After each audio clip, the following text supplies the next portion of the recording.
Swedenborgen House. Insight Talks. 우리는 이민자로서 미국에 살고 있는데요.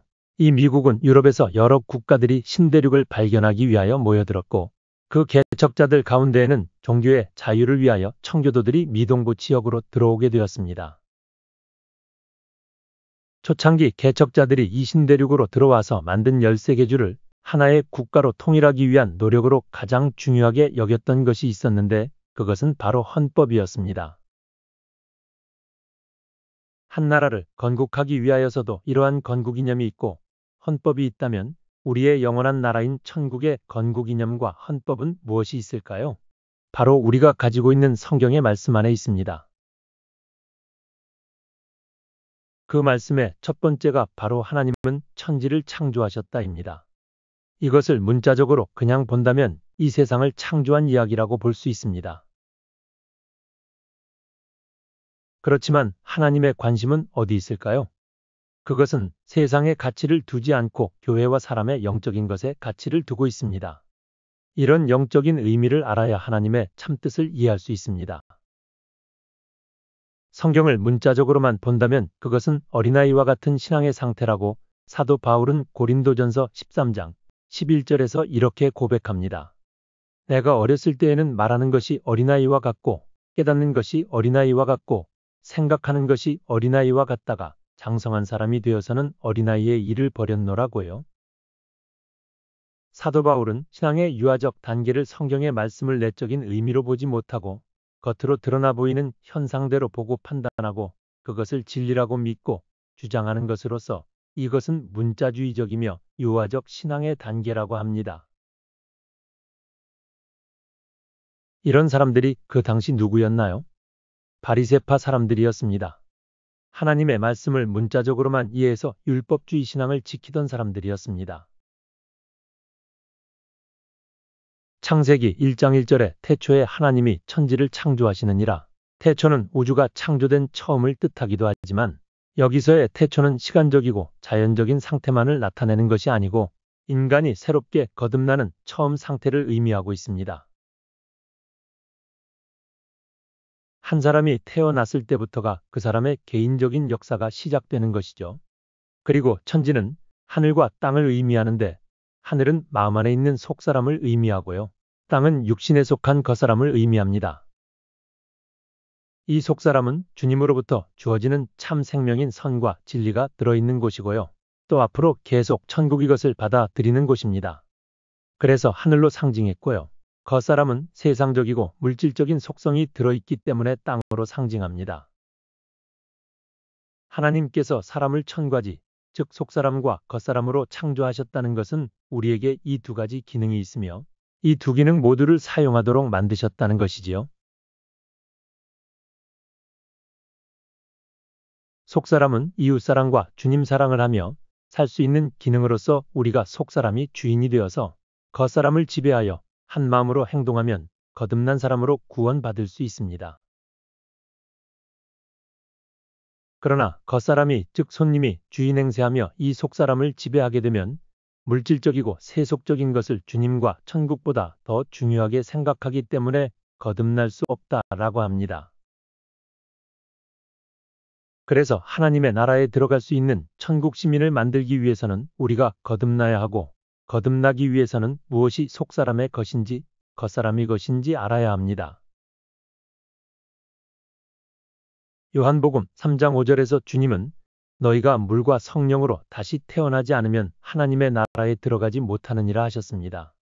선과 진리로 다시 태어나는 과정을 경험하는 사람들이 즉 거듭나는 사람들이 곧 합법적인 이민자가 돼서 하나님의 나라에 들어간다는 것이지요. 우리의 죽음은 육신을 입고 있던 옷을 벗어두고 가듯이 이 땅에 놔두고 가는 것이고 내 영이 천국으로 이민 가는 것입니다. 그래서 죽음이라는 것은 끝이 아니고 내 영이 영계로 가서 계속 살게 되는 것입니다. 마치 우리가 이민 온 것처럼요. 이러한 말씀을 아무리 들여도 들을 때는 알아도 막상 삶에서는 안 죽고 마치 영원히 이 땅에서 사실 것처럼 생각하시는 분들이 있다는 것이 좀 안타까운 현실입니다. 실제로 영계가 존재한다는 것을 아셔야 합니다. 영계가 영원한 세계이고 이 땅은 잠깐 왔다 가는 세계입니다. 2절 땅이 혼돈하고 공허하며 흑암이 깊음 위에 있고 신생아들이 태어나서 자는 모습을 보면 자면서 얼굴을 찡그리면서 웃기도 하는데 마치 누구와 대화를 하는 것처럼 보입니다. 한국의 옛 어른들은 이것을 엄마 배 안에서 하던 짓을 하는 것이다. 또는 꿈을 꾸는 것이다. 라고 하지만 스웨덴 보리는 이 현상을 아기들이 천적 천사와 대화를 하는 것이라고 합니다. 이때 나눈 대화들이 남은 자라고 불리워지며 이것은 선한 불씨로 우리 안에 남아있게 되고요.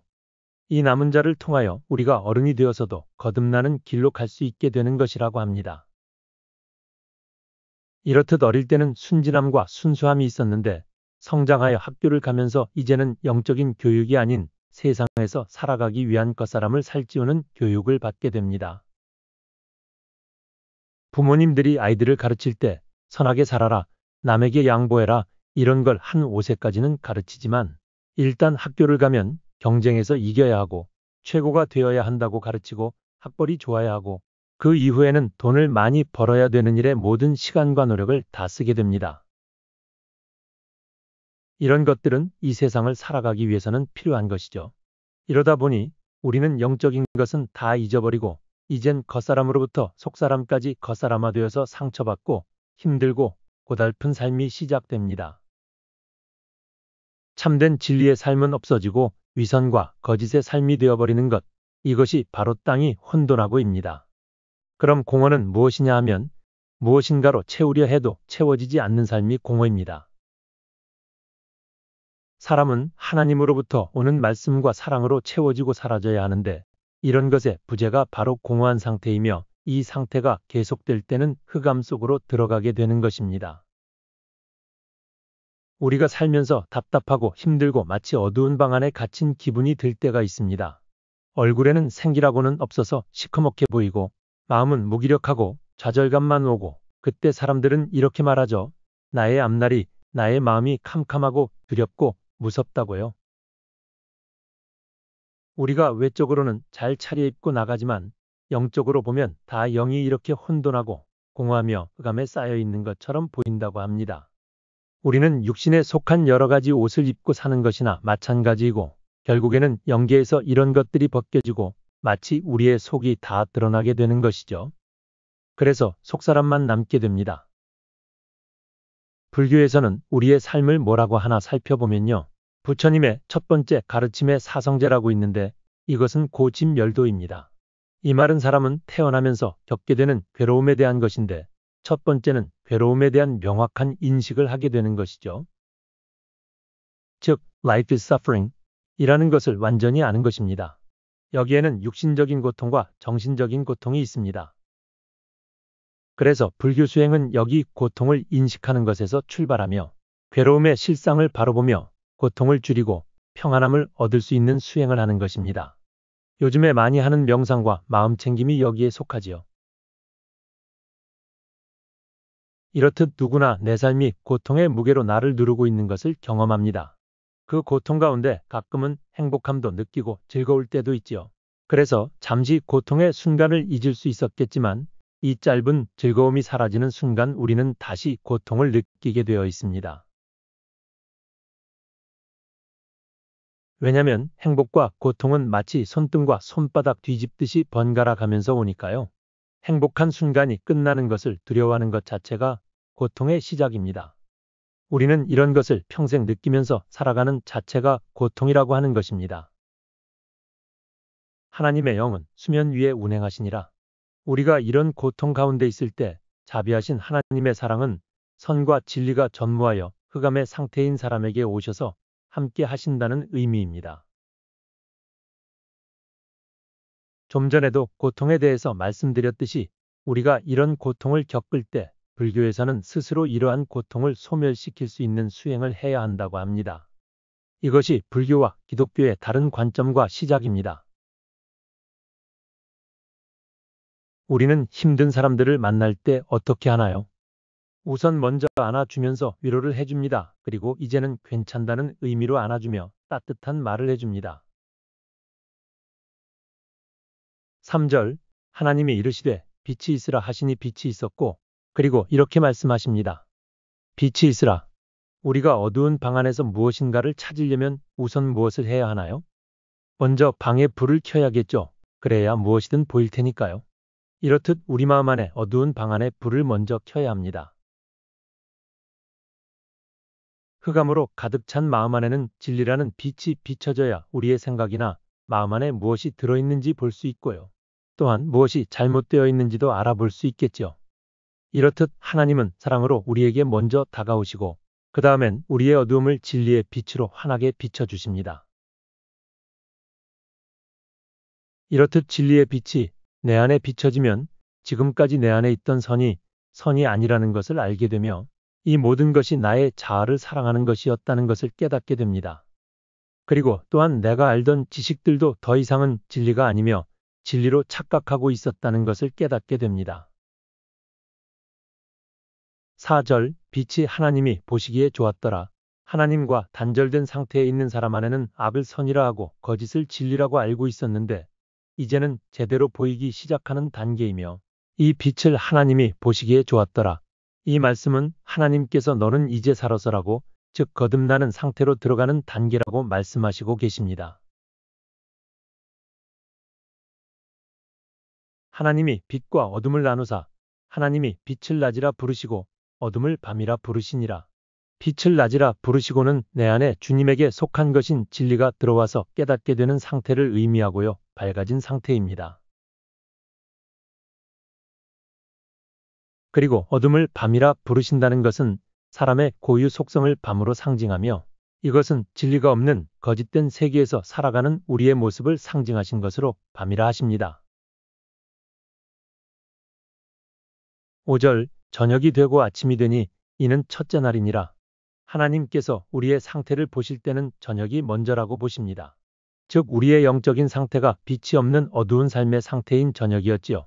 그러나 이제는 무엇이 옳은지 무엇이 거짓인지 알 수 있도록 진리를 가르쳐 주시는 빛이 밝아오는 아침의 상태가 됩니다. 이렇게 주님과의 교제가 시작되는 거듭남의 첫째 상태인 첫째 날이 되는 것입니다. 이것이 주님의 나라의 합법으로 들어갈 수 있는 첫 번째 상태에 있는 사람들이라고 말씀하십니다. 그러나 이 말씀은 단순히 몇 줄로 쓰여 있지만 실제로는 우리 개인의 한 평생, 즉 태어나서 죽을 때까지의 전 과정의 상태를 나타내고 있습니다. 우리의 24시간인 하루가 밤이 되고 아침이 되듯이 이 말씀은 우리가 그분의 나라에 들어갈 때까지 우리의 영적인 상태는 현재 진행형으로 매일의 삶 속에서 변화되며 성숙되어 가는 것입니다. 어떤 때는 살다 보면 마치 내가 흑암에 앉아있는 기분이 들 때도 있고요. 삶의 여러 상황이 그런 어려운 상황일 수도 있습니다. 그러나 또 어느 때는 마치 천국에 앉아있는 것도 같고요. 당장 죽어도 천국 갈 것 같습니다.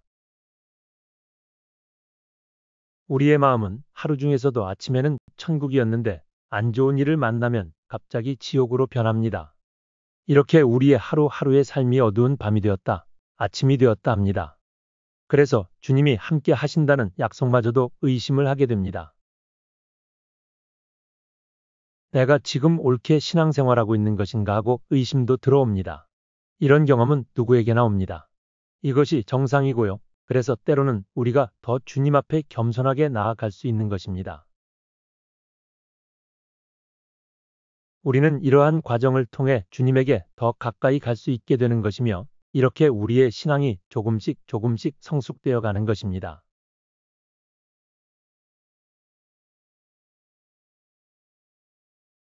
사람은 주님의 선과 진리를 담는 그릇으로 지음을 입었습니다.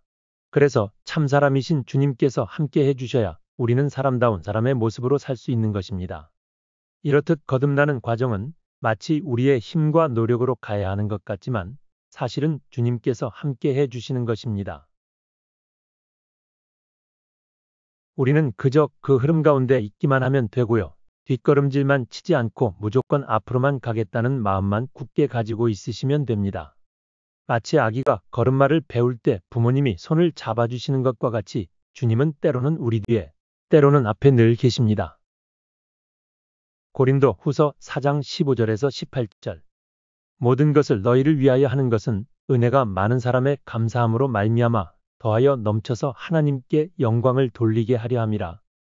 그러므로 우리가 낙심하지 아니하노니 겉사람은 후패하나 우리의 속은 날로 새롭도다. 우리의 잠시 받는 환난에 경한 것이 지극히 크고 영원한 영광에 중한 것을 우리에게 이루게 함이니 우리의 돌아보는 것은 보이는 것이 아니요 보이지 않는 것이니 보이는 것은 잠깐이요 보이지 않는 것은 영원함이니라.